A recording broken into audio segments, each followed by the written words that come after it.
Dr. Dominic Ayine went in for the jugular, expressing his disappointment over what he described as the association's inconsistent advocacy and bias in addressing constitutional matters.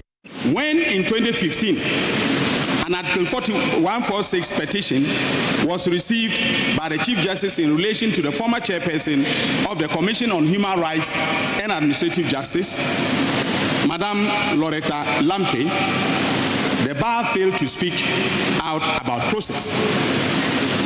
In the run-up to the 2016 elections, the then opposition New Patriotic Party engaged the Electoral Commission in court battles over the voter identification system. This gave rise to the Abu Ramadan line of cases.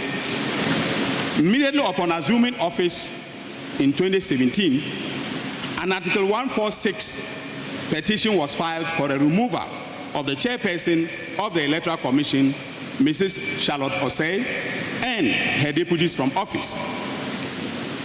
The bar saw no basis to speak out about compliance with due process. But in recent times, the bar found its voice when petitions based upon the same constitutionally defined procedures were brought in respect of the removal from office of the former Chief Justice, Mrs. Gertrude Araba-Tokono. Ladies and gentlemen, the honest question we have to ask ourselves is, what changed? He mooted the following as a way of bringing fairness, impartiality, and being the moral compass of the society. As Lord Denning once wrote, and I quote, "Justice must be rooted in confidence, and confidence is destroyed when right-minded people go away thinking that the judge was biased." The same applies to the bar. Our authority as a profession depends on public confidence that we stand above the fray of narrow partisanship.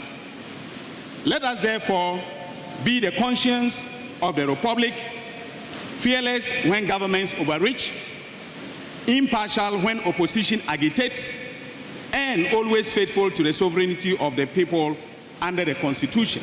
President of the Ghana Bar Association, Mrs. Ifogate's response to the Attorney General was quick. He has no qualms about the implementation of Article 146, but the process used.